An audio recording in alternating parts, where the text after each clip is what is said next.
এইবার আমি একটুখানি ঢেকে দেব, একটু ঢেকে আঁচটা একদম কমিয়ে দেব, 5 মিনিট জাল হোক। এইবার ঢাকনাটা মাছে খুলে দেব।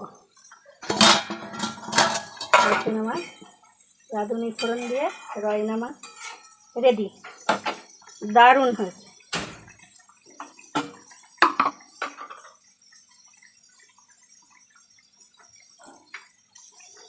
হেভি হয়েছে রয়না মাছ রেসিপি উইথ রিনা রান্নাঘর। দেখতে থাকবেন, লাইক করবেন, শেয়ার করবেন, কমেন্ট করবেন, বেশি বেশি করে শেয়ার করবেন, বেশি বেশি সাথে থাকবেন, পাশে থাকবেন।